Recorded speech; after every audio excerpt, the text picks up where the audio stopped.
Dans le nom de notre Seigneur Jésus, bienvenue au Bible Study au panel de OMC Ministry Church. Ce soir, j'ai un grand plaisir d'avoir avec moi des serviteurs de la maison. Je vais commencer d'abord à ma droite par l'ancien Jean-Baptiste qui va se présenter. Shalom peuple de Dieu, Elder Jean-Baptiste. Voilà, à côté de moi, il y a le responsable des diacres, l'unique serviteur de la maison et un grand sourire. Il va se présenter. Shalom, shalom, c'est le frère Jean-Yves. Voilà, que Dieu vous bénisse. Merci de vous connecter. Merci de partager ce live. Ce panel, ce Bible Study sera d'une grande importance à cause du message du dimanche. J'ai malheureusement Pasteur Moses qui est malade, donc qui se repose. On prie pour toi, Pasteur, que le Seigneur te rétablisse. Et je crois qu'il y a Pasteur Landry qui est dans l'avion au retour de Washington. On était ensemble à Washington pour le week-end et il est resté pour continuer les affaires du royaume, donc il arrive. Voilà, sur ce, je vais demander à Elder Jean-Yves de prier pour présenter ce moment au Seigneur. Père éternel, Dieu des armées, nous te bénissons pour ce moment, nous te bénissons pour cette grâce que tu nous donnes d'être sur ce plateau. Éternel Dieu des armées, nous voulons disparaître et nous voulons parler en ton nom. Donne à ton esprit de nous instruire. Tu dis que tu seras notre guide, notre instructeur, notre conseiller. Ce soir, instruis-nous, guide-nous, afin qu'au sortir de ce temps, nous puissions être renouvelés et que nous puissions marcher selon ton enseignement, pour la seule gloire de ton nom. Au nom puissant et précieux de Jésus, nous avons prié. Amen. Amen. Voilà, Dieu vous bénisse. Partagez encore le live. Si vous allez sur le live, il y a un bouton qu'on appelle share. Vous pouvez appuyer ça et ça va vous permettre de share. Et après avoir share le moment, soyez focus. Amen. Voilà, que Dieu vous bénisse. Si vous avez des questions, n'hésitez pas à écrire. On va essayer de répondre à ces questions pendant ce live-là. Voilà, nous, on n'était pas là dimanche. C'était le pasteur Eric, l'apôtre, futur apôtre Eric Kwasi, qui a prêché sur la puissance du jeûne. J'ai eu le temps de l'écouter. Vraiment, j'ai été béni. Mais avant d'aller en profondeur, je vais vous demander, vous qui étiez présents plus ou moins, quelles ont été vos impressions? Papa JB. La puissance du jeûne, je pense que c'est un message qui vient à compte courant. Quand je dis compte courant, c'est-à-dire qu'il vient à un moment où on pense à des réjouissances. Mais il est important de se rappeler que même dans les réjouissances, nous ne devons pas rester fragiles, nous ne devons pas rester sans avoir à être connectés à l'Éternel. Donc, jeûner est un pilier de notre chrétienté. Et ceci favorise en fait la connexion avec Dieu. Et donc, je salue le prêche que l'apôtre Eric a semé dans la vie de chacun. J'espère et j'exhorte, j'espère que vraiment cette semence est tombée dans une terre fertile. Amen. Jean-Yves. Oui. Merci pour l'occasion qui m'est donnée. Je salue encore l'apôtre Eric pour son intervention. Quant à moi, je dirais, c'est vrai que j'ai suivi le message comme certains en direct depuis Washington. Mais sincèrement, je crois que c'est, comme l'ancien le disait, c'est un message qui vient à point nommé et plus pour nous apprendre. Parce que combien de fois on a parlé de jeûne, nous sommes rentrés dans des jeûnes, mais on n'a peut-être pas vu le résultat. Pas parce que le jeûne n'a pas été fait de la bonne manière, mais certainement parce qu'on n'a pas compris le mécanisme. Parce que peut-être on s'est détourné de l'essence même de ce moment-là. Donc je crois que ce temps va nous aider à pouvoir ajuster notre entendement, s'il y a lieu même renouveler notre entendement afin de pouvoir faire le jeûne, pas selon l'homme, mais selon Dieu. Voilà, ça commence très bien. Je vois que l'homme de Dieu, Jean-Yves, ici, veut nous introduire déjà dans les profondeurs. Waouh! Que ce n'est pas juste le jeûne, mais c'est... Tu as dit quoi déjà? Au début, j'étais tellement émerveillé. Yeah, que ce n'est pas... Oui, vas-y. Le mécanisme. Voilà, le mécanisme. Voilà, c'est fort, ça. Le mécanisme, parce que on a entendu plusieurs fois, on a entendu, comme l'apôtre Éric disait, il a parlé d'un jeûne court, il a parlé d'un jeûne moyen, il a parlé d'un jeûne long. On a entendu les 3 jeûnes, 3 jours de jeûne. On entend parler du jeûne de Daniel. Mais lorsqu'on lit Matthieu 6, je crois, il a dit, il y a le jeûne, il enseignait par rapport au jeûne. Et je crois que ici, le jeûne avait attitude à comment, où il devait se faire en fonction de comment est-ce qu'il est reporté envers Dieu et non comment il est fait par rapport aux hommes. Et je crois que peut-être c'est là où il faut trouver le bon enseignement, la bonne méthodologie, afin qu'on puisse, une fois pour toutes, comprendre le jeûne selon Dieu et faire ce jeûne-là. Et non des enseignements qu'on a reçus à la volée à cause de là où nous avons grandi et un certain nombre de choses. Amen. Voilà, vraiment, nous sommes en plein dans le vif du sujet, avec le mécanisme du jeûne que l'homme de Dieu a bien voulu introduire. Lisons ensemble le texte de base, le texte que le pasteur avait utilisé. À partir de là, on va essayer d'aller plus en profondeur. Il dit que lorsqu'il fut arrivé près de la foule, un homme vint se jeta à genoux devant Jésus et dit, « Seigneur, aie pitié de mon fils qui est lunatique, qui souffre cruellement. Il tombe souvent dans le feu, souvent dans l'eau. Je l'ai emmené à tes disciples et ils n'ont pas pu le guérir. » Papa JB, qu'est-ce que tu peux nous dire déjà de ce que pasteur Éric à travers ce texte-là, ou quelles sont tes impressions par rapport à ça? L'impression est bien simple. Dans la suite du verset, Jésus leur dit, puisque les disciples n'avaient pas pu en fait délivrer le lunatique, Jésus leur dit que ces démons ne se taisent que dans la par le jeûne et la prière. Mm-hmm. C'est une clé en fait que Jésus, par expérience, nous donne. Il y en a beaucoup dans la Bible. Et ces secrets dépendent de comment nous les utilisons, comment en tant que chrétiens nous les cernons, et comment en tant que chrétiens nous pouvons les utiliser pour taire en fait tous ces démons, toutes ces épreuves que nous vivons dans nos vies.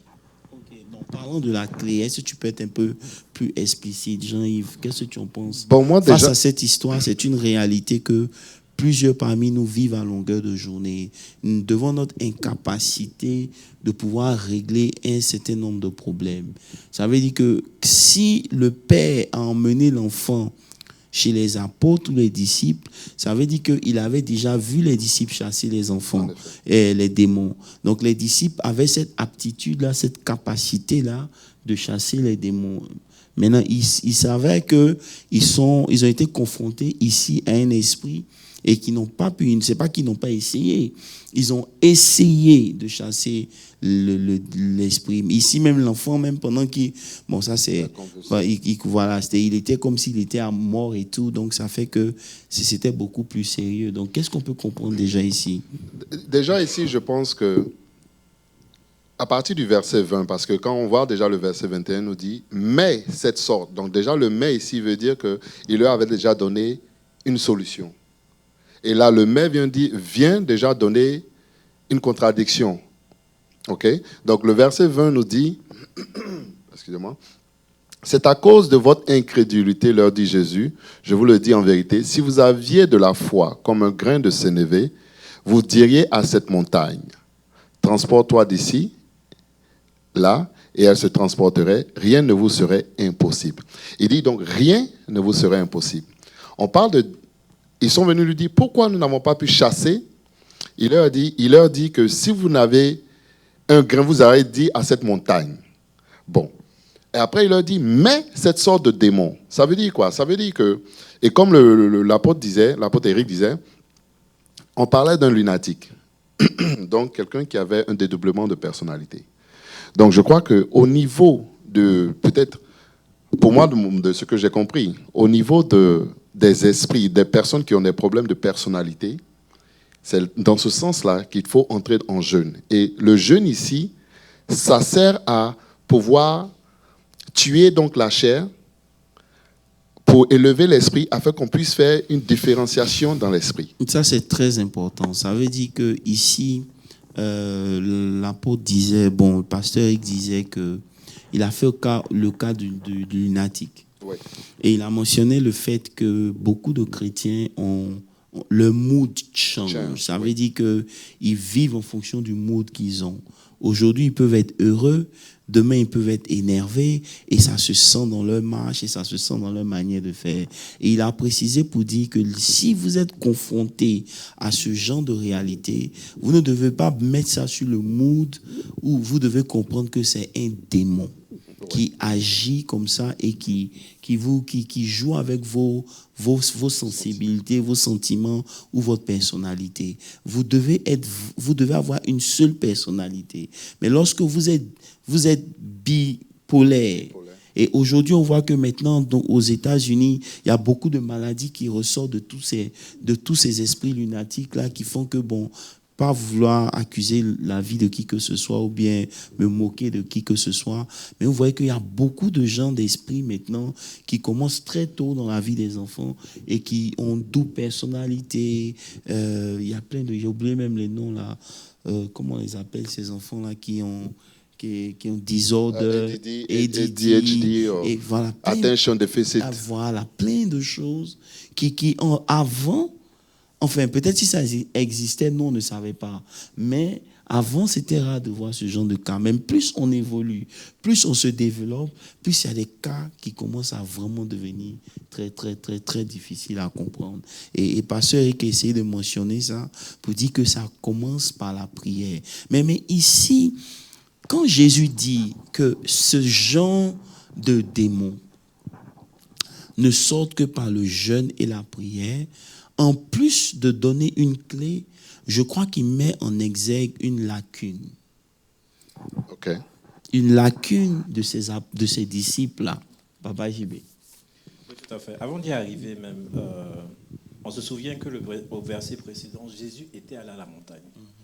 Un petit détail par rapport au jeûne que lui-même il avait fait. Souvent, on se dit qu'on va à la montagne. Et l'important de le rappeler que c'est un devoir pour chaque chrétien d'aller à la montagne, de se préparer et d'être disponible et dispensé à pouvoir exercer ce genre de libération du peuple. Donc, parlons de ce jeûne et de cette prière que Jésus a fait sur le lunatique. Jésus était prêt. Il était disposé. Tu parlais tantôt de cette lacune que les disciples avaient. C'est qu'ils n'étaient pas arrivés à cette dimension, à ce degré où ils pouvaient le faire à leur niveau. Et il est important de rappeler que même dans le jeûne, il y a des degrés. Comme le pasteur Eric le disait, autant on grandit dans le jeûne, autant on grandit dans cette dispensation, autant on est capable d'accomplir des miracles. Donc, Jean-Yves, qu'est-ce que tu vas ajouter dessus? Je veux toujours... mon esprit n'est toujours pas satisfait parce que je me dis, quand il parle ici de ce jeûne-là, il dit que ce genre d'esprit, ne part que si ce n'est par le jeûne et la prière. Qu'est-ce qu'il entendait par le jeûne ici?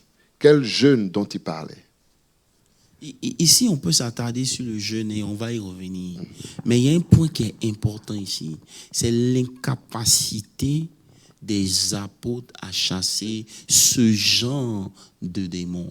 Ça veut dire quoi? Ça veut dire que dans le monde spirituel, ils ont été confrontés à des esprits qui ont un rank supérieur à eux.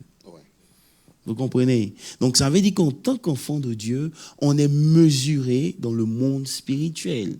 Chacun de nous a sa size. Lorsque vous vous engagez dans le monde spirituel pour prier, ce qu'on va regarder, ce n'est pas la qualité de votre voix, ce n'est pas la beauté de vos prières, mais c'est le contenu que vous avez, c'est votre size. On vous mesure. Les esprits ont la capacité de mesurer ceux qui veulent les chasser. C'est pour cela que quand il s'agit des fils de Séva, ils ont dit quoi? Paul, nous connaissons. Jésus, nous le connaissons. Ça veut dire qu'ils connaissent le nom de Jésus. Ils connaissent, comment on appelle ça, Paul. Pourquoi? Parce que dans le monde spirituel, ces personnes représentent une certaine dimension. Mais vous, qui vous êtes? Ça veut dire que vous, on ne vous connaît pas. Donc, vous n'avez pas la carrure nécessaire pour pouvoir attaquer ce genre d'esprit-là. Donc, ici, on voit la nécessité du développement intérieur pour parvenir à un certain niveau, au niveau d'une certaine size dans le spirituel. Je ne sais pas si vous comprenez un peu. Ça veut dire que le développement s'impose à eux. Donc ici, Jésus envoie le jeune comme un moyen par lequel il puisse arriver à se développer assez pour pouvoir confronter une certaine catégorie d'esprit. Vous me suivez? Le nom de Jésus est puissant. Mais ce n'est pas tous ceux qui utilisent le nom de Jésus qui voient des résultats. Ça veut dire que l'utilisation du nom de Jésus dans la vie d'un enfant dépend aussi de la dimension qu'il a. Jean-Yves. Oui. Donc ici, ce n'est pas d'abord le jeûne, c'est le problème. Pourquoi? Jésus donne la solution de ce problème. Ça veut dire qu'il y a un problème en ground. Il y a une incapacité à réaliser un certain nombre de choses. Et ce n'est pas les disciples seulement. Vous allez voir qu'il y a beaucoup de gens dans la vie séculaire qui prient Dieu, mais qui sont incapables de passer un certain level dans leur vie spirituelle. Il y a des blocages qui existaient, qui continuent d'exister. L'année est bientôt finie. Il y a un certain nombre de choses, je suis sûr, au début de l'année, qu'ils avaient voulu voir arriver, qu'ils n'ont pas vu. Il y a des choses qui n'ont pas changé dans leur vie. Et le vrai problème ici, Jésus est en train de nous montrer que ce n'est pas forcément un problème de Dieu, c'est un problème de capacité. Vous me suivez? Ouais. Donc, aussi longtemps que vous ne développez pas votre vie spirituelle par le jeûne et la prière, il y a un certain nombre de problèmes qui ne vont jamais changer sur votre chemin. Peu importe les années que vous passiez dans le Seigneur, vous serez toujours confronté à cette réalité. Parce que dans le monde spirituel, ce qui compte, c'est la size. Mais je ne sais pas si vous voulez ajouter quelque chose. Non, c'est bien dit parce que, comme tu le disais, il a d'abord parlé de la foi. Donc, il y a d'abord un premier niveau. Après la foi, donc, il y a le niveau donc, de la prière et donc du jeûne. Donc, c'est vrai, il est important parce que sans la foi, nul n'est agréable. Donc, une fois que tu rentres maintenant, tu dépasses ce premier niveau-là, en plus d'avoir la foi, il te faut donc grandir en prière et avoir aussi développé donc cette attitude de jeûne où tu peux jeûner ou bien, bon, je dirais même peut-être, une fois que tu connais les différents jeûnes, jeûner en fonction du résultat que tu veux atteindre. Mais une fois que tu arrives à pratiquer, à développer cette vie, à développer cette aptitude de jeûner et de prier, tu pourras, aucun de ces démons, aucune situation dans ta vie ne pourra être permanente. Non, c'est clair. Papa JB, ça peut aussi dire que simplement que la dimension dans le jeûne détermine aussi la capacité des enfants de Dieu d'exercer dans le spirituel. Ça veut dire que, c'est clair, ça veut dire qu'aujourd'hui, par exemple, ta dimension est déterminée, ta dimension dans le spirituel est déterminée par ta capacité à faire de façon continue un certain nombre de choses, peu importe l'obstacle. Ça veut dire quoi? Ça veut dire qu'on mesure la dimension d'un homme par sa capacité à pouvoir faire un certain nombre de choses, peu importe les difficultés ou les obstacles qui se présentent à lui. Lorsque vous êtes confronté à un obstacle, ça veut dire que vous n'êtes pas à cette dimension. C'est pour cela que là où vous vous arrêtez, où vous pensez que vous avez acquis quelque chose de grand, c'est là, par exemple, que c'est pour quelqu'un juste le commencement. Je ne sais pas si je me comprends. C'est-à-dire que ce que toi, tu penses avoir fait et tu as réalisé, tu penses que tu as acquis quelque chose de grand, c'est juste pour cette personne qui est en face de toi, juste, voilà, le début de quelque chose de plus grand que ce que toi, tu viens de réaliser. Donc, pour toi, ta capacité, c'est arrêter à 1000, mais pour lui, sa capacité est d'aller à 10 000. Donc, ici, c'est un problème de dimension et de capacité. Les chrétiens, dans ce texte où les apôtres n'ont pas build-up assez leur capacité pour pouvoir réagir devant n'importe quelle situation. C'est pour ça que j'ai aimé quand tu as dit que Jésus est d'abord parti sur la montagne.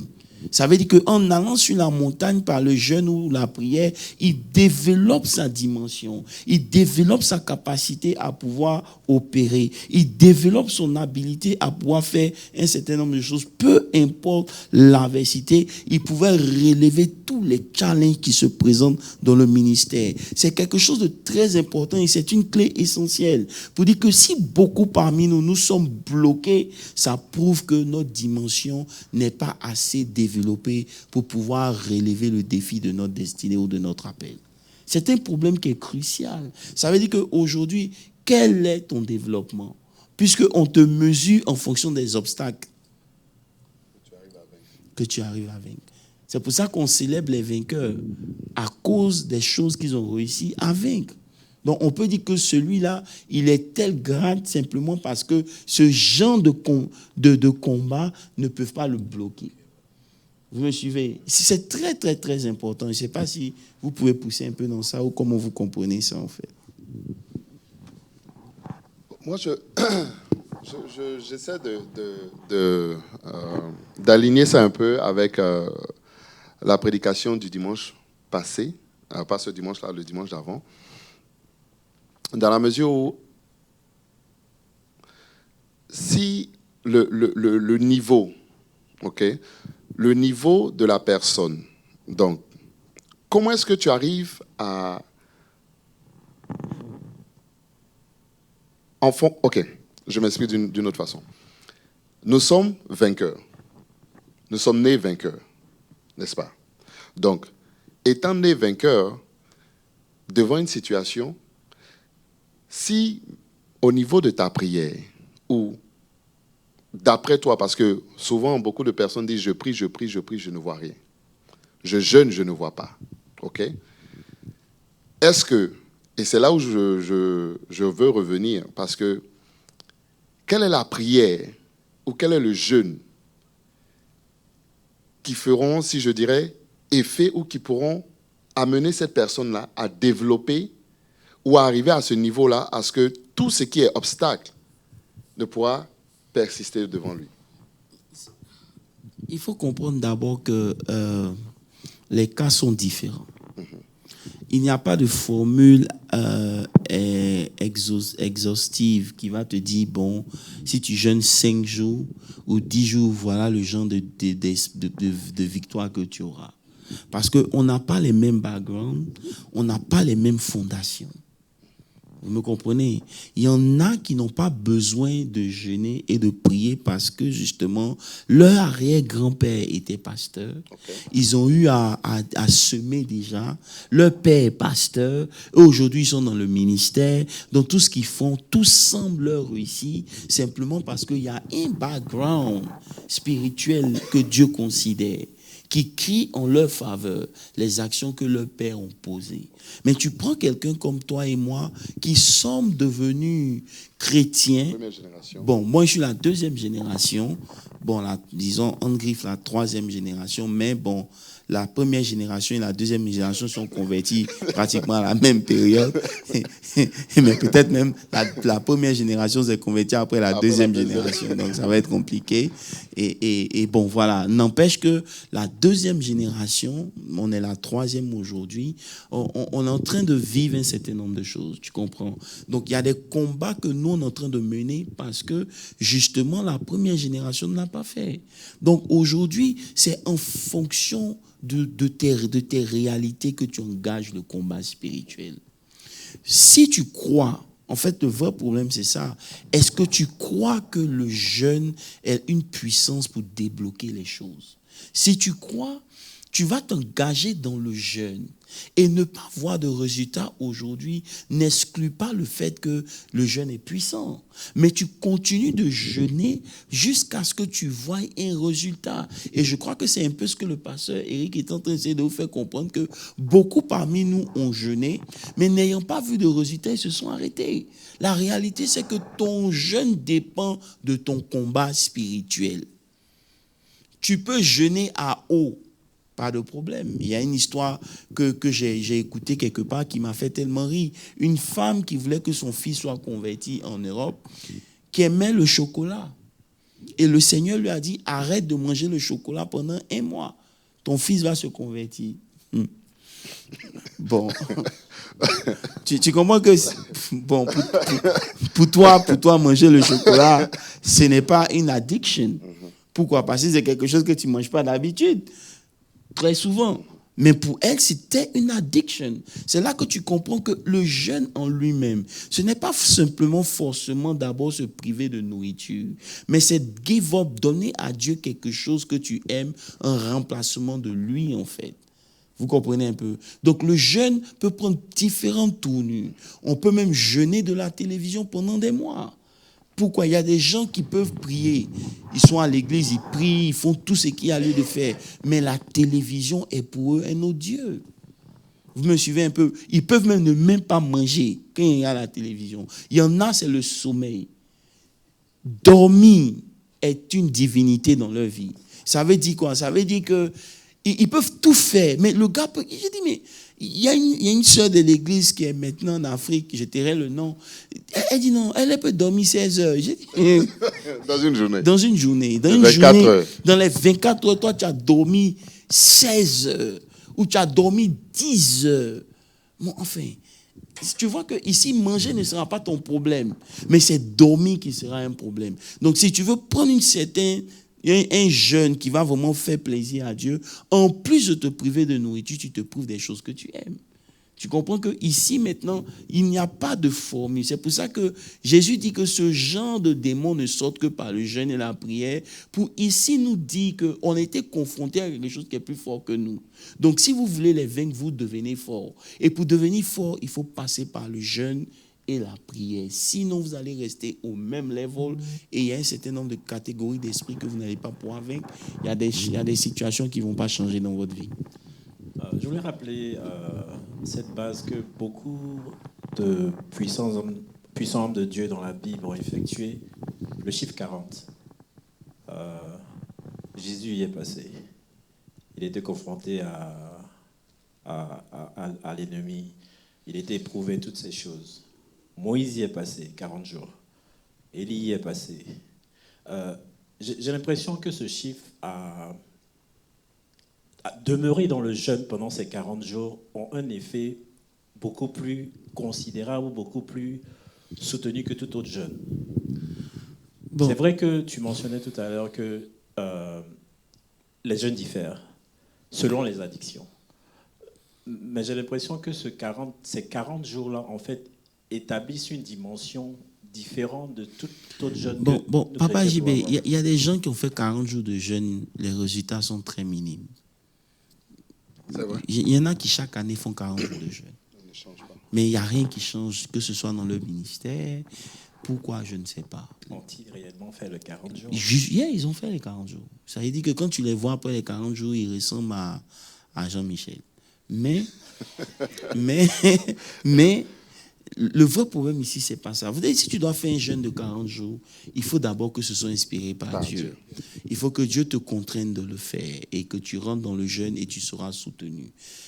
Pour moi, ici, ce n'est les 40 jours. Le 40, on peut s'attarder dessus parce que c'est un chiffre qu'on a étudié, on connaît. Le 40 est très prophétique, c'est une très grande notation dans le monde spirituel. Mais ici, ce n'est pas ça qui est le plus important. Le plus important ici, c'est ton développement personnel, spirituel. Vous devez comprendre, par exemple, lorsque vous avez développé une certaine capacité, l'endroit où vous êtes n'est pas ce qui compte. Jean-Baptiste était dans le désert. Mais les gens quittaient la ville pour venir à lui. Je ne sais pas si vous suivez ce que je suis en train de dire. Lorsque vous avez développé une certaine capacité, il y a une certaine dimension qui s'ouvre à vous qui font que peu importe où vous êtes, les gens viendront. Parce que vous avez développé des choses suffisantes qui répondent aux besoins de leur destinée. Conduire des heures ne serait pas un problème. Il y a des gens qui habitent à Garland ou qui habitent encore très loin vers où Mesquite, au-delà encore où c'est Forney et tout, mais qui vont chez TD Jakes. Why? Parce qu'il a développé une certaine capacité qui nourrit à leur âme. Donc ici, le vrai problème, c'est que les chrétiens sont paresseux dans la vie de jeûne et dans la vie de prière. On ne comprend pas que c'est ces deux éléments que Dieu nous donne pour pouvoir avoir de la préscience dans le monde spirituel et pour faire changer les choses dans le spirituel. Si à chaque fois que tu montes dans le spirituel, tu es mesuré, veille à ce que quand tu es passé aujourd'hui, tu étais à un certain level. Après une semaine, lorsque tu remontes dans le monde spirituel, veille à ce que tu ne sois pas en dessous. Mais au contraire, que là où tu étais, tu as encore gagné un peu plus en rank. Là, comme ça fait que les esprits qui se soumettront à toi seront aussi d'une certaine catégorie. Je ne sais pas si vous me comprenez un peu. Ici, c'est le développement qui manque. Il y a beaucoup de gens qui, arrivés à un certain moment, se sont reposés. Ils ont fait 40 jours de jeûne. Ils ont breakthrough. Ils sont arrivés dans une certaine dimension. Les choses ont commencé à se stabiliser pour eux, vous comprenez? Et après, ils ont arrêté la vie de jeûne. Vous me suivez? Et le fait qu'ils aient arrêté la vie de jeûne a fait qu'ils n'ont pas pu durer. Parce que pendant que vous êtes en train de jeûner, il y a des choses qui se passent qu'on doit en parler. Il y a ce qu'on appelle d'abord le développement personnel, la dimension dans laquelle tu opères, mais il y a l'élasticité. Tu comprends un peu? Ce qui fait que tu deviens relevant après même 10 ans, 15 ans. Parce que qu'est-ce qui va faire que les gens vont continuer à te suivre?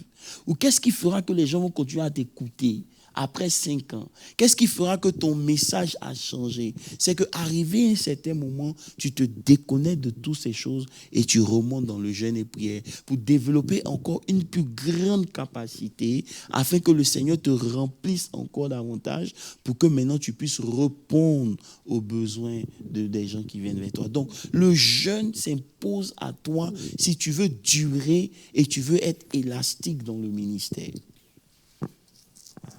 Juste je ne dirais pas paraphraser, mais donc le jeûne et la prière dépendent d'abord de la relation avec Christ ou le Saint-Esprit. Parce que beaucoup prennent des jeûnes qu'ils ont vus, par exemple, oh, tel a fait un jeûne de 7 jours, tel a fait un jeûne de 3 jours, ou il a jeûné à ceci, il a jeûné comme ci, il a jeûné comme ça. Alors qu'il y a d'abord une relation que tu dois avoir. Ce doit être un jeûne qui doit être inspiré. Donc, cette inspiration-là viendra aussi de ton temps de prière, de ton temps d'intimité avec Dieu, de ton temps de prière. Chaque fois où tu te mets dans cette présence-là, dans la présence de Dieu, tu pourras, comme l'apôtre le disait, si par exemple aujourd'hui, tu sens de faire, le Saint-Esprit te convainc de faire ces 21 jours, ces 17 jours de jeûne à sec ou à eau, tu fais ce jeûne-là. La première année, le premier mois, le deuxième mois. Et après un moment, tu sens de faire maintenant 14 jours. Et ça parle de donc, cette élasticité où, là où peut-être tu étais arrivé, il y a un certain nombre de choses que tu as pu vaincre. Mais il y a un autre niveau, il y a une autre sphère à laquelle tu dois continuer. Parce que, comme on dit, celui qui n'avance pas recule. Donc, même dans le spirituel, je crois que c'est aussi une règle qui est de mise. Ça veut dire que si tu n'es pas en train de jeûner, de prier, d'avancer dans ce temps-là, tu seras en train de reculer. C'est clair. Et c'est pour ça. Parce que vous devez comprendre quelque chose quand il s'agit de Dieu. Prétendre connaître Dieu, c'est une erreur. Parce que Dieu est tellement grand que toute votre vie, vous n'allez pas pouvoir percer ou cerner la dimension de Dieu. Et donc, arriver à un niveau de satisfaction dans votre vie chrétienne ne fera que vous détruire.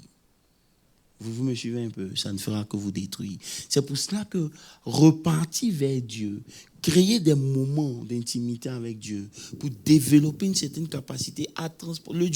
Le jeûne, en plus de créer l'élasticité, qui te donne la force de continuer dans le long terme, qui te donne la capacité de relever tous les défis dans le ministère, le jeûne te donne de transporter une dimension de Dieu.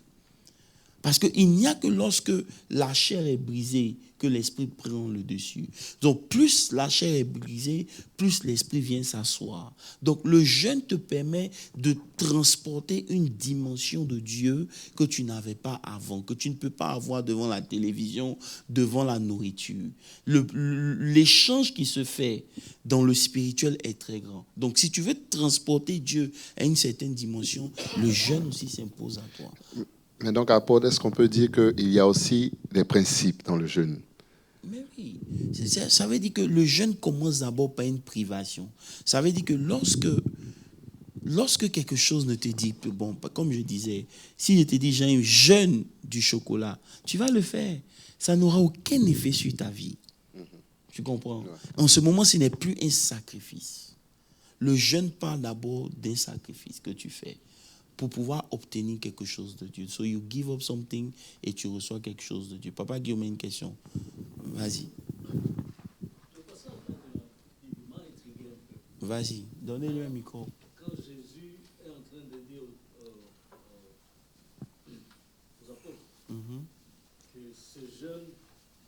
ce genre de démons ne sort que par le jeûne. Ce sont des apôtres. Ils ne jeûnent pas.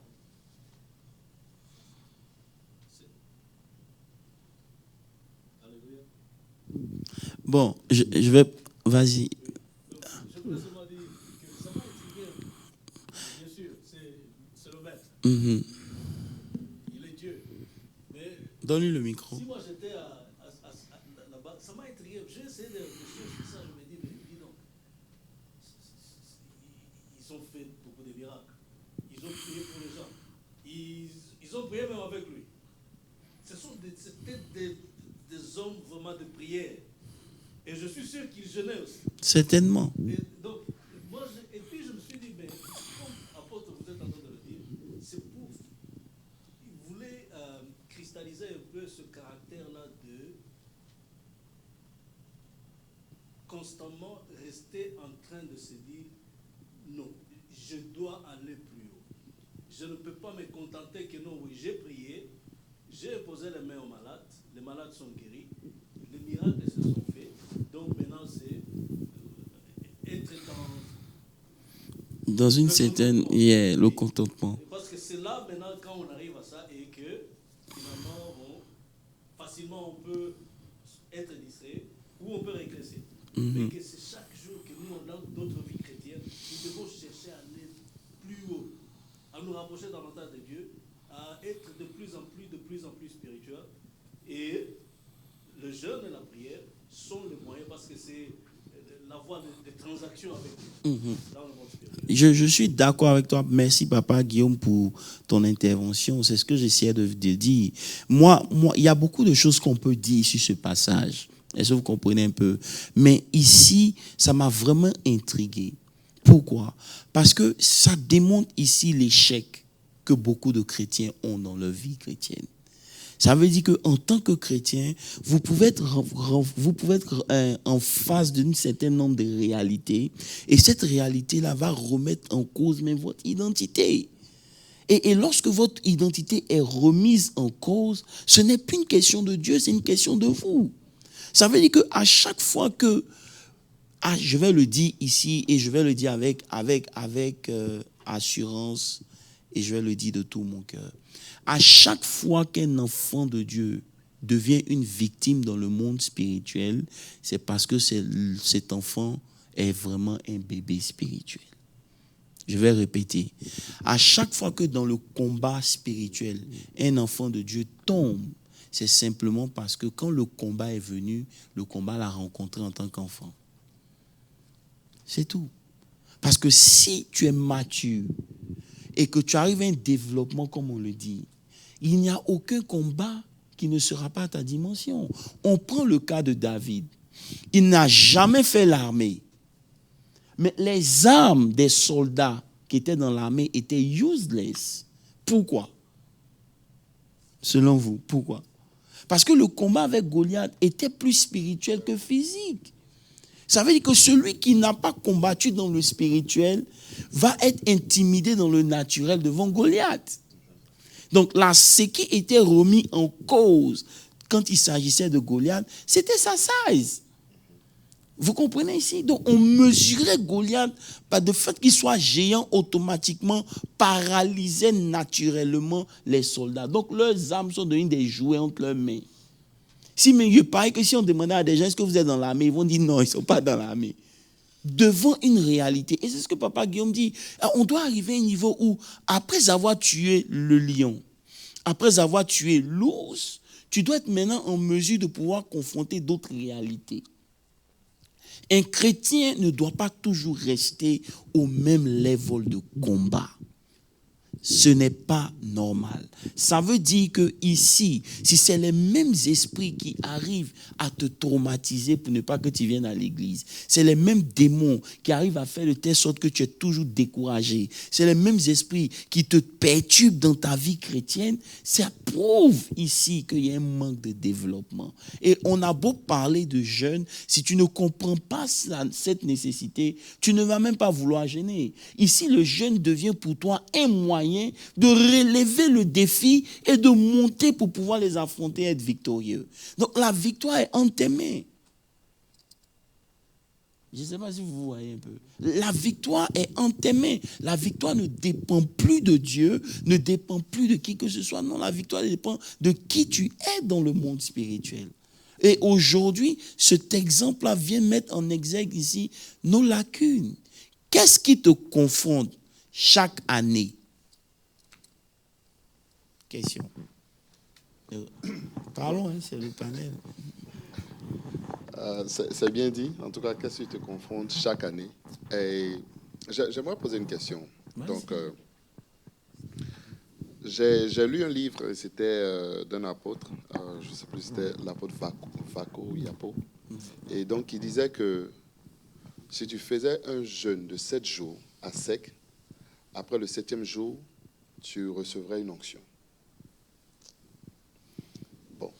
Bon, je n'ai pas vu ça dans la Bible, donc je ne peux pas me baser dessus. Michel Vaco a écrit son livre, il a basé son... C'est Michel Vaco, oui. N'est-ce pas? L'onction, n'est-ce pas? On a tous lu ce livre-là. Michel Vaco a basé ses écrits sur une certaine réalité qui lui était impersonnelle. C'est ce que je dis, on ne peut pas prendre une expérience pour en faire une doctrine. C'est grave. On ne peut pas dire que si tu jeûnes pendant 7 jours, après ça, 7 jours à sec ou à eau, tu auras une onction. Tu peux avoir une onction, tu peux ne rien avoir. Parce que ce n'est pas les mêmes combats, ce n'est pas les mêmes réalités. Si ça marchait pour lui, gloire à Dieu.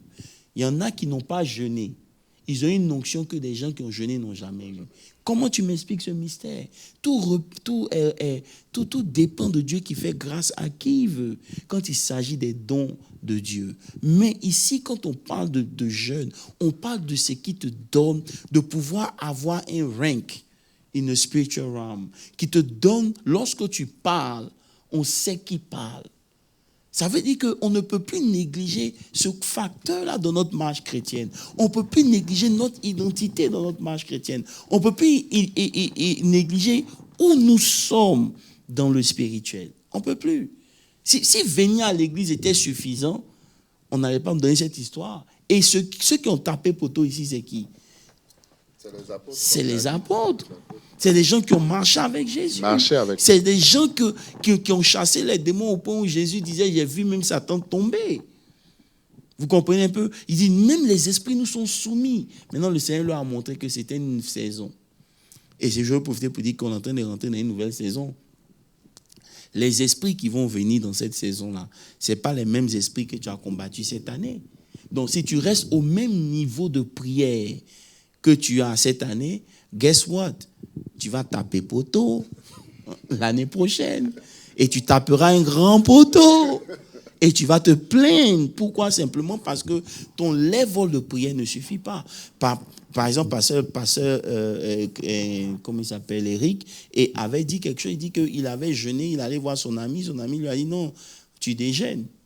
Ça veut dire quoi? Vous devez comprendre comment Dieu travaille. C'est très important. Le spirituel domine le physique. Notre source doit être dans le spirituel. Le jeûne nous permet de nous déconnecter des choses naturelles pour nous connecter au spirituel. Parce que lorsque vous jeûnez, vous allez vous rendre compte qu'il y a beaucoup de choses qui perdent la valeur à vos yeux. Vous me suivez? Vos centres d'intérêt switch. Donc, c'est comme un tune-up qui se fait dans votre vie spirituelle. Le jeûne vous permet de changer votre huile. Le jeûne vous permet de reprendre votre focus. Le jeûne vous permet de reprendre la concentration. Vous me suivez un peu? Donc, le jeûne devient nécessaire si vous voulez faire votre tune-up. Peu importe la voiture que vous avez, même si c'est la voiture qui coûte la plus chère, après une certaine période, vous devez l'emmener pour qu'on fasse le service. Le jeûne est ce qui vous permet de faire votre service spirituel. Okay. Le verset Matthieu 6, verset 17 nous dit, Matthieu 6, verset 17. 7 ou 17? 17. Matthieu 6, verset 17. Mais, ma Bible est en anglais, donc j'attends qu'on... Matthieu 6, verset 17. But when you fast, you must anoint your head and wash your face. Ok, donc, mais quand tu jeûnes, parfume ta tête et lave ton visage. Verset 18. Afin de ne pas montrer aux hommes que tu jeûnes, mais à ton Père qui est dans les lieux secrets, et ton Père qui voit dans le secret te le rendra. Ok, donc ici, comment montrer à ton Père? Non, ici, l'apparence est importante. Vous savez, Jean-Yves, Jésus est en train de nous faire une comparaison avec les pharisiens. Lorsqu'ils jeûnent, ils vont montrer qu'ils jeûnent. Ça veut dire quoi? Ça veut dire que la semaine dernière, je t'avais dit, j'avais fait 5 jours sans manger. J'étais à haut, je n'ai pas montré ça aux gens. Je suis venu au Bible study tranquille, j'ai fait la prière du vendredi, j'étais un peu fatigué. Mais je ne vais pas venir dire, oh, bonjour mon frère, non, je jeûne. Non, c'est de ça qu'il s'agit ici. Ça veut dire que tu ne prends pas le jeûne pour que les gens aient compassion de toi ou bien qu'ils te voient comme étant spirituel alors que tu ne l'es pas. Il jeûnait. Non, ce n'est pas de ça qu'il s'agit. Le jeûne est un exercice spirituel. C'est-à-dire, parfume-toi. C'est une manière de dire que fais de telle sorte qu'on ne puisse pas sentir que tu es en train de jeûner.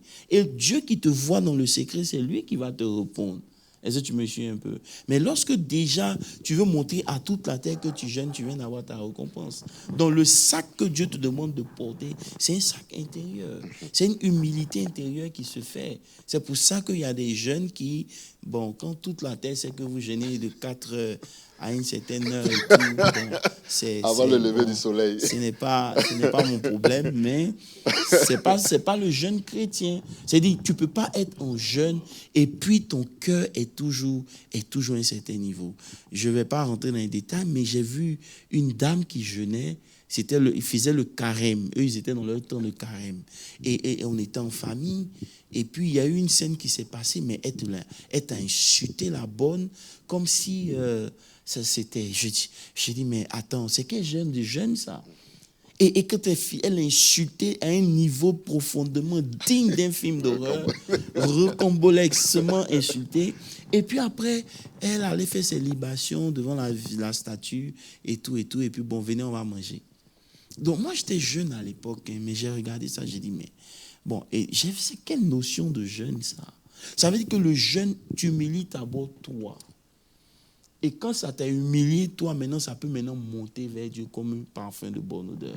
Mais lorsque tu jeûnes, ta disposition ne change pas, ton orgueil est toujours là, ta fierté est toujours là. Ça veut dire qu'il n'y a pas de brisement intérieur. C'est une perte de temps. Ok. Donc, à moins que ce ne soit... Oui, vas-y. Par rapport à l'objectif même du jeûne, c'est vrai que beaucoup de chrétiens rentrent en jeûne par rapport à une ambition ou par rapport à un vœu particulier qu'ils ont. Quel doit être Je pense qu'à mon avis, l'objectif, c'est de chercher Dieu. Parce que le verset dit, cherchez premièrement le royaume des cieux et toutes ces choses vous seront données. Donc, l'objectif doit être centré, en fait, sur la recherche de Dieu, pas sur les choses de ce monde, en fait. Et je pense que quand nous nous détachons de la chair, nous nous connectons à l'esprit. Donc, les choses de l'esprit ne sont pas les choses de la terre. Tout à fait. Ça veut dire que on jeûne pour plusieurs raisons. Peu importe la raison pour laquelle tu jeûnes, c'est ta raison. Et on respecte ça. On ne peut pas imposer aux gens une raison pour laquelle ils doivent jeûner. Mais la première raison pour laquelle un homme doit jeûner, c'est d'abord pour se rapprocher de Dieu. En se déconnectant des choses de la chair et de la terre, il met l'accent sur les choses spirituelles pour accéder aux choses de Dieu. Dieu est esprit. C'est en esprit qu'on l'adore et en vérité. Donc, pour pouvoir monter en esprit, tu dois te déconnecter de la chair. Et le jeûne est le moyen, le mécanisme, la plateforme que Dieu a créée pour te déconnecter, pour te permettre à ton esprit d'ascender. Vous comprenez? Maintenant, quand tu arrives à un certain niveau, en fonction de l'intimité que tu as avec ton Dieu, il y a un certain nombre de choses qui te sont révélées. Et ces choses-là te poussent à jeûner. Par exemple, lorsque tu es conscient des combats spirituels que tu as dans ta vie, tu ne peux pas te permettre de ne pas jeûner. C'est une erreur de se satisfaire simplement de sa relation du dimanche. C'est une erreur. Quand Dieu te révèle les combats qu'il y a autour de ta destinée, c'est déjà une raison suffisante pour toi de t'imposer un jeûne et monter. Maintenant, quand Dieu te révèle là où il veut t'envoyer, vous me suivez un peu, tu comprends que lorsque Dieu révèle quelque chose, malheureusement, c'est révélé dans le monde spirituel et ça engage des ennemis. Vous comprenez? Donc, parce que quelque chose est révélé, aussi longtemps que ce n'est pas révélé, l'ennemi ne fera rien. Parce que l'ennemi ne sait pas. Donc, l'ennemi reçoit ses ordres de fonction en fonction de la révélation que Dieu donne. Son ordre de mission lui est assigné au même titre que toi. C'est-à-dire que quand Dieu vient te donner ton ordre de mission, automatiquement, Dieu lui donne aussi son ordre de mission. Je ne sais pas si tu comprends ce que je suis en train de dire. Ça veut dire qu'il attend que Dieu parle. Maintenant, quand Dieu a fini de parler, maintenant, lui, il prend ça comme ordre de mission et il engage le combat. Maintenant, toi qui es concerné, au lieu que tu te mettes en jeûne et en prière pour que ce que Dieu a dit arrive, toi, tu dors. Alors que le diable, il n'avait pas de raison valable de t'attaquer jusqu'à ce que Dieu ait parlé. C'est parce que Dieu a parlé que tu deviens maintenant un centre d'intérêt. Vous me suivez un peu? Et quand tu deviens centre d'intérêt, tu dois comprendre que tu dois jeûner si tu veux voir la chose arriver. Donc le jeûne maintenant c'est comme la prière. Ça devient ton essence. Tu comprends un peu? Malheureusement, à cause du temps, on peut parler de ça. Quand vous regardez la vie aujourd'hui, notre amour pour la nourriture est ridicule. Ça fait peur et c'est inquiétant. Il y a trois, je disais à la maison la dernière fois qu'il y a trois espèces qui sont les plus obèses dans le monde. Okay. Je vais vous poser la même question selon vous. Trois espèces. Quelles sont les trois entités qui sont les plus obèses dans ce monde-là où nous vivons, sur la Terre? Trois espèces. Différentes.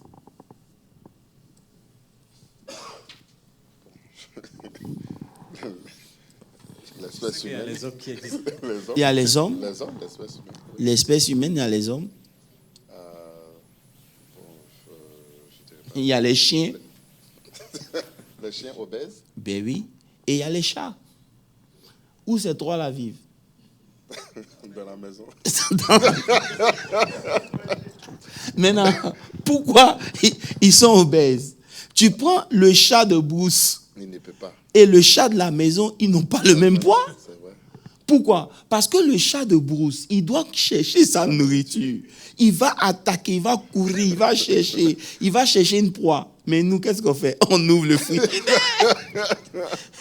Vous comprenez? Dès que j'ai un chien à la maison, je disais tout à l'heure, Corinne disait, j'ai dit, mais ce chien, il mange à chaque minute. À chaque fois qu'il va voir quelqu'un manger dans la maison, il vient vers la personne. Et tu es contraint de lui donner un peu. Mais je regarde le chien, je dis, mais à cette allure-là, Sylvain, tu vas devenir obèse. Juste pour vous dire quoi? Juste pour vous dire que parce qu'on a accès à la nourriture, ça devient pour nous un problème. Et c'est ce qui tue aujourd'hui beaucoup de gens. Le premier tueur, ce n'est ni une maladie quelconque, c'est la nourriture. Lorsque vous réussissez à prendre le contrôle de cet élément qu'on appelle nourriture, non seulement vous avez la possibilité de vivre longtemps, et spirituellement, ça vous aide. Manger est bon, mais lorsque ça devient trop, ça détruit. L'ennemi utilise nos appétits à tous les niveaux pour nous détruire. C'est sur l'appétit que l'ennemi travaille le plus, que ce soit sexuel, émotionnel, physique, peu importe, c'est nos appétits. Donc, si vous réussissez à contrôler votre libido et votre faim, vous êtes un homme qui est sûr de pouvoir aller loin avec le Seigneur. Amen. Amen. Donc, si vous êtes un chat, si vous êtes un chien, et si vous êtes un homme, vous avez le potentiel de devenir obèse à cause de votre frigidaire. Donc souvent, c'est bien de se déconnecter de toutes ces choses et de vraiment prendre le temps de jeûner. Le jeûne nous dispose. Le jeûne nous donne un certain rang dans le spirituel. Je prie qu'on ne soit pas confronté à cette réalité où on a essayé de chasser l'esprit et on n'a pas pu. C'est un échec spirituel. C'est un échec spirituel. Et aujourd'hui, beaucoup carry on cet échec-là tous les jours, dans tous les niveaux de la vie. Vous comprenez un peu? On échoue simplement parce que justement, on n'a pas développé cette size qu'il faut. Donc ça s'impose à nous. Le jeûne est une nécessité, c'est primordial. Voilà. Je peux répondre à des questions si vous en avez. Bon, je ne dirais pas question, mais comment donc... bon, je sais déjà, mais j'aimerais que tu le dises pour les internautes. Comment donc relier donc, le jeûne d'après Ésaïe, dans Ésaïe 58 au jeûne et prière dont Jésus parlait? Ésaïe 58, il parle de l'attitude du jeûne. Ouais. Essentiellement, il donne le jeûne qui plaît à l'Éternel. Donc, il nous a défini les pratiques. C'est pas ça? Oui. Maintenant, le jeûne dont Jésus parle ici, là, c'est un jeûne de capacité. C'est un jeûne où tu pries, tu jeûnes pour te développer spirituellement.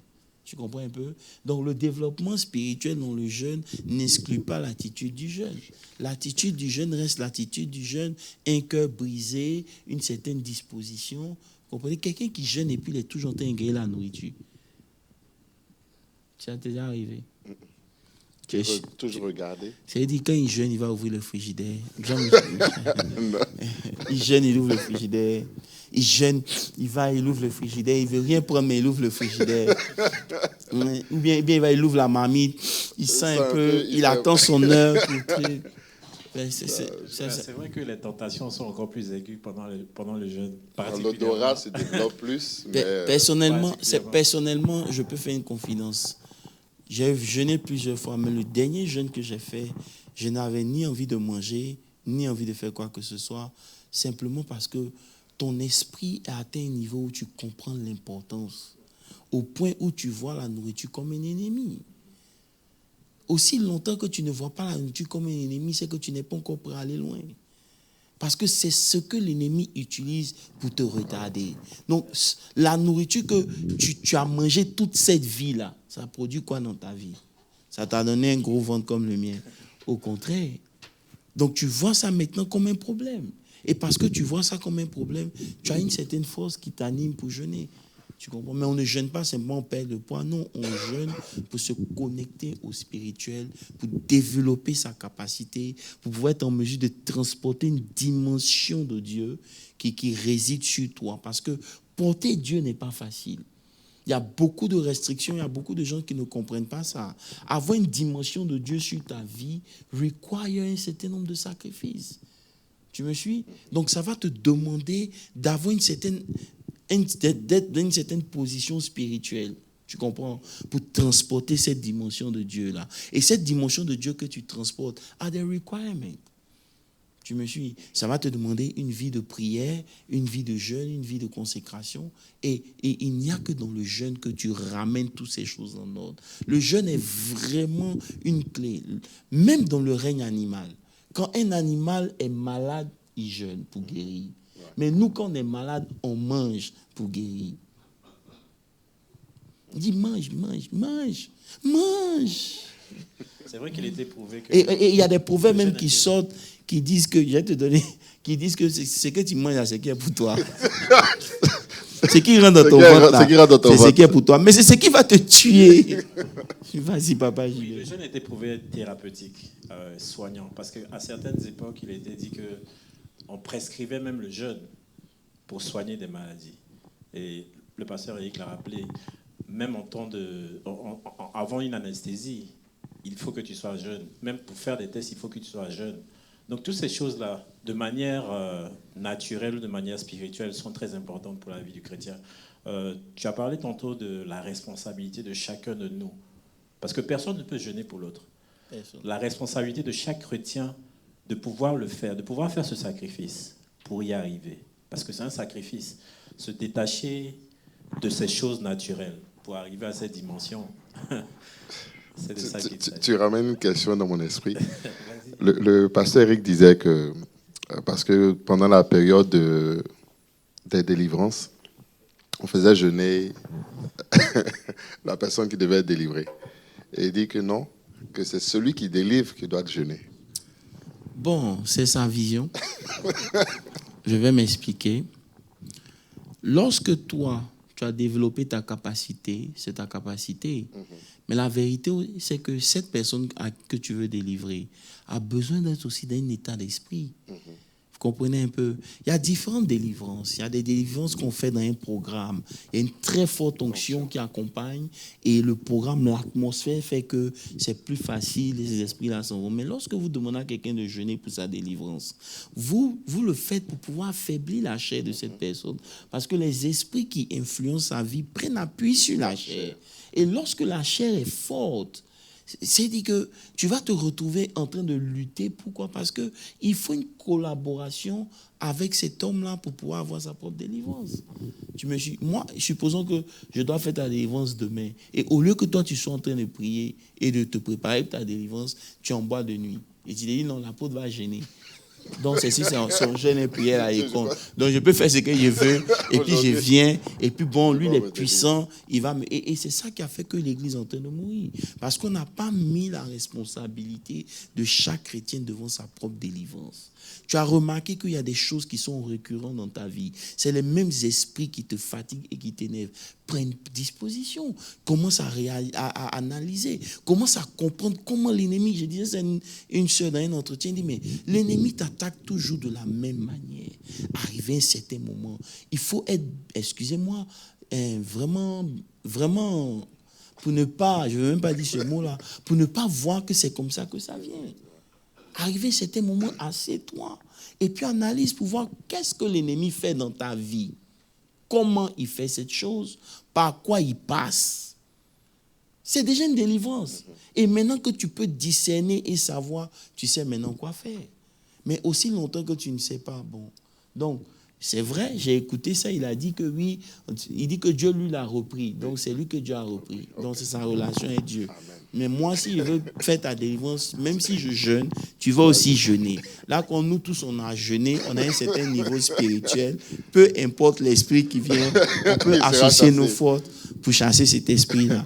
Mais au nom de Jésus, sinon, on va être là. En tout cas, moi, je tenais à ajouter que, comme l'apôtre le disait, et souvent, peut-être c'est ce qu'on fait, on voit seulement un seul côté du jeûne. Ça veut dire quoi? Certaines personnes peuvent se priver de nourriture, se priver d'un certain nombre de choses et ne pas associer le caractère qu'il faut. Ou bien certains peuvent être les plus gentils, nourrir les pauvres, faire un certain nombre de choses, mais ne pas chercher à tuer la chair et donner plus la force à l'esprit. Donc, vraiment, je pense que le jeûne qui serait efficace, c'est celui-là où, en plus de se priver d'abord être inspiré de Dieu, donc qui demande donc une relation avec le Saint-Esprit.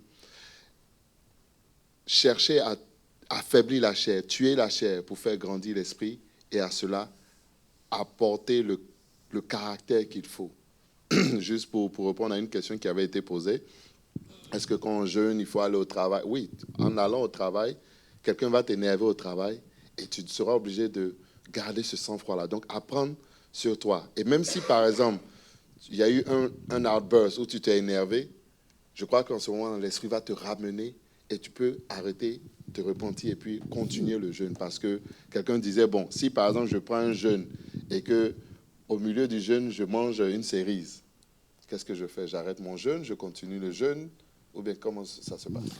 Bon, je vais répondre à cela. Et il y a un soi-disant jeune chrétien du nom de Aimé Arthur Régis qui dit I am a new Christian here and I have a question. Les païens they don't fast as much and yet they have result. Why this one happening? Why?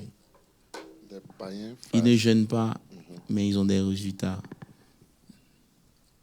Oui, mais bon, pour moi, je me dis que le monde a été donné, le monde appartient au diable.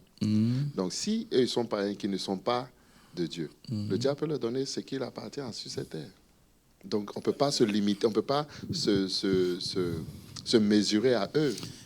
Je dirais simplement que si ma vie chrétienne, c'est pour recevoir des choses qui sont périssables, je serai l'homme le plus malheureux de la terre. Donc, je ne gênerai pas juste pour avoir des choses périssables, parce que ce que j'ai est plus que ce que le monde peut m'offrir. Et donc, aujourd'hui, que comparer ma vie chrétienne à celle du païen qui a des choses, les choses qu'il a, c'est pointant. Ces choses qu'il a ne vont pas l'emmener au ciel.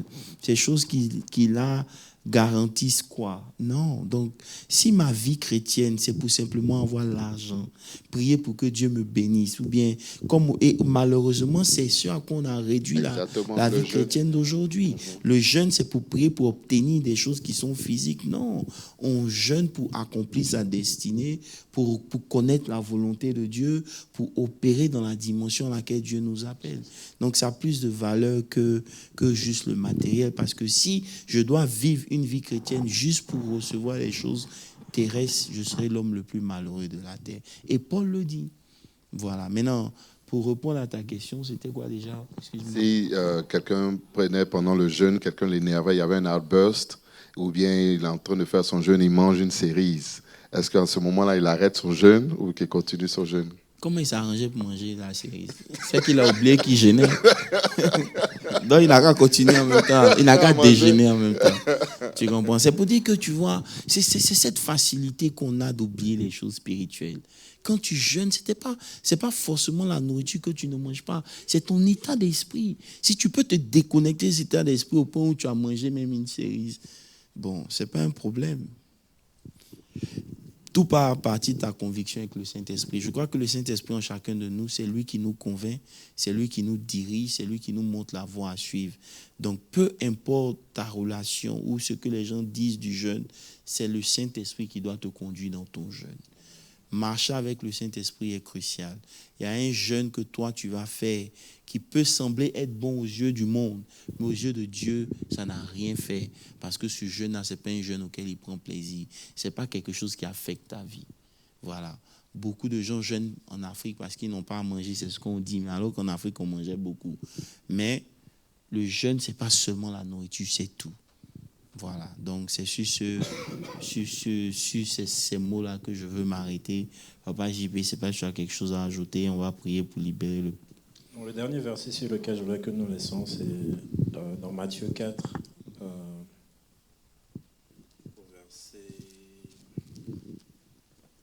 verset 11. Et ceci après toutes les tentations. C'est que le verset 11 dit « Alors le diable le laissa, et voici les anges vinrent auprès de Jésus et le servait. » Le jeûne a une puissance. C'est ce que j'aimerais exhorter mes frères à comprendre. Le jeûne a de la force. Et en tant que chrétiens, nous devons, pour opérer dans la dimension à laquelle Dieu nous appelle à le servir, de faire ce sacrifice, comme Jésus lui-même l'a fait par expérience, pour arriver à cette dimension. Que Dieu vous bénisse tous. Amen. Jean-Yves? Amen. Moi, je tenais en tout cas à dire, il faut qu'on arrive à renouveler notre intelligence. Donc, le jeûne, ce n'est pas seulement se priver de nourriture, c'est d'abord rechercher donc, la présence de Dieu et avec, c'est vrai, la privation de ce que le Seigneur nous dira, aussi ajouter l'esprit afin qu'on puisse vraiment transcender, afin qu'on puisse aller dans une autre sphère et continuer à chasser les esprits, être des victorieux, quelle que soit la situation, afin qu'aujourd'hui, que demain, nous ne soyons pas à notre position d'aujourd'hui. Amen. Voilà, merci à tous ceux qui nous ont suivis. Merci aux frères qui sont dans le temple avec nous. Merci à la technique. Espérons que, c'est pas qu'on ne vous a pas aimé, mais espérons que mercredi prochain, Pasteur Landry et Pasteur Moses soient là pour qu'on puisse continuer encore dans la même lancée. Vraiment que Dieu vous bénisse. Merci pour votre disponibilité et pour ces efforts que vous avez faits pour éclairer. Peuple de Dieu, le jeûne est une nécessité. Comme la prière, Jésus a dit le jeûne, ce genre d'esprit ne saute que par le jeûne et la prière. Donc, c'est les deux éléments qu'on a pour pouvoir parvenir à un certain niveau, pour pouvoir affronter un certain nombre de réalités et avoir la victoire. Donc, que Dieu vous bénisse, que sa grâce surabonde sur vos vies, que l'esprit de jeûne et de prière vous soit communiqué, surtout en cette fin d'année, et que qui ont envie de jeûner habite vos cœurs et vous donne de préparer l'année qui arrive dans une certaine dimension, afin que peu importe les challenges qui viendront vers vous, vous soyez en mesure d'y faire face et de répondre au nom puissant de Jésus. Que Dieu vous bénisse. À vendredi pour la prière, dimanche pour le culte. Merci de nous avoir suivis. Merci pour tous ceux qui sont en ligne. Que la main de l'Éternel soit sur vous. Au nom de Jésus, j'ai prié. Amen.